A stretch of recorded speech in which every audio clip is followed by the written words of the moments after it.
Canadian Prime Minister Mark Carney was welcomed with the full red carpet treatment.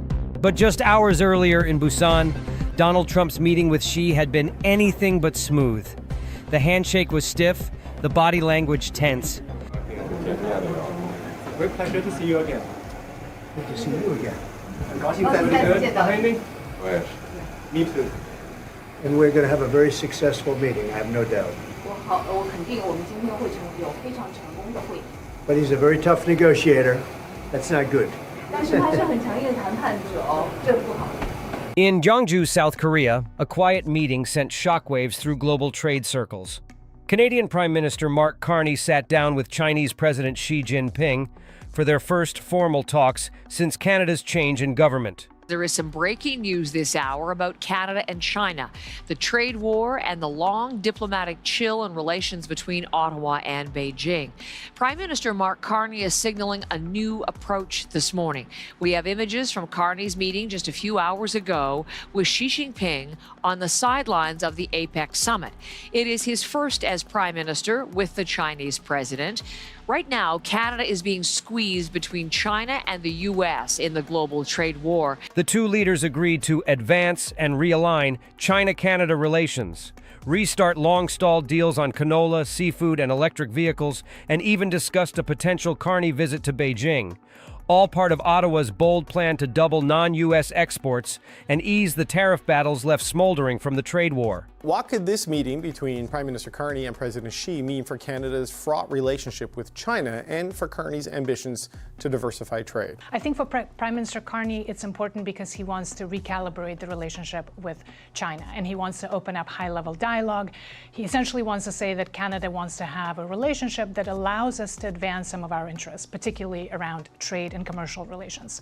But I think we should have modest expectations because it's going to take a lot more than one meeting to be able to find an equilibrium and a type of relationship that can serve our interests and protect our values and our national security concerns. And while that was happening, across the summit halls, Donald Trump was already on his plane home, cutting short his APEC appearance and leaving critics stunned that he'd walked away just as Carney and Xi were shaking hands on a deal that could pull Canada further from Washington's orbit.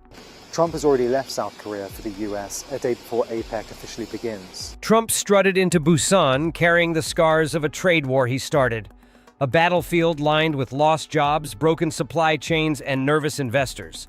Cameras flashed, markets held their breath, and Trump, ever the showman, promised a historic breakthrough with China. Donald Trump has met face-to-face with the Chinese leader Xi Jinping in South Korea on the final day of Trump's Asia trip. The two leaders met at an airbase in the city of Busan and spoke for 1 hour and 40 minutes. This was a chance for both sides to stabilize relations after some rocky months, thanks to Trump's aggressive tariffs and China's retaliatory limits on rare earth exports. So how did the meeting go? Well, on Air Force One afterwards, Trump said that the US would reduce tariffs and China would end restrictions on rare earth exports. Unsurprisingly, Trump said he'd rate the meeting 12 out of 10, and he also gave some idea of future visits between the two leaders. Trump to China in April and Xi to the US sometime after that. Hours later, he emerged grinning, calling the talks a 12 out of 10 success, bragging that he'd slashed tariffs from roughly 57% down to 47%. But behind the spin, the air was thick with tension. The handshake was stiff, the smiles forced. It wasn't peace. It was a pause in a war that both sides know could reignite any moment. Meanwhile, Mark Carney was playing an entirely different game.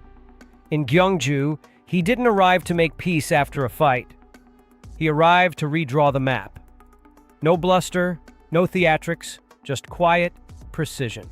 I had the great pleasure of attending, amongst other meetings in China, the G20, over which you presided, at a time of great hope for the international system and great progress under the banner of the G20.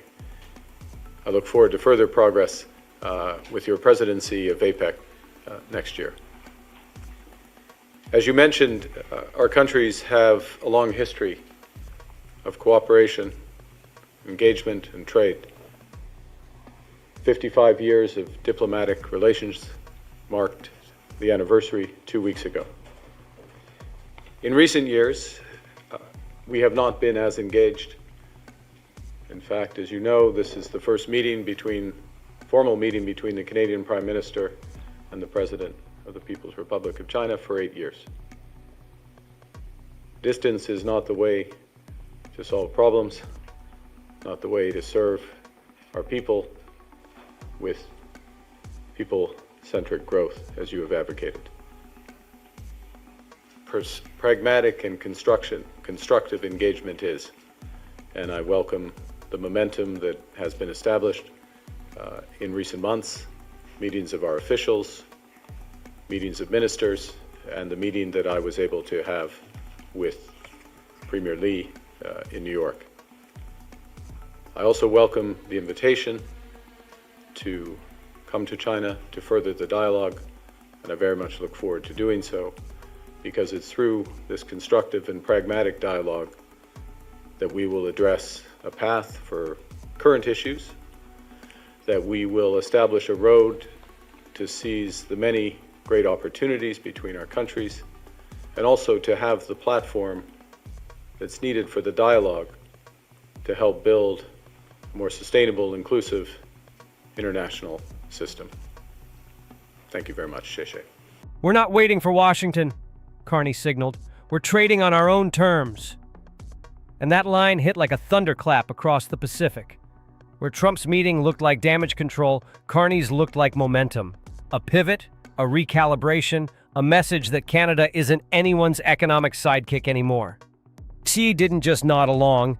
He invited Carney to visit China officially, signaling Beijing's willingness to roll out a fresh red carpet for Ottawa.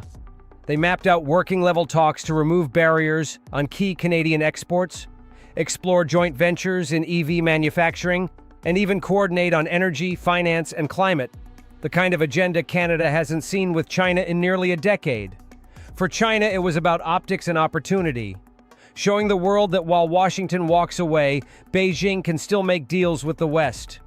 For Carney, it was about freedom, telling Canadians, we can trade on our own terms.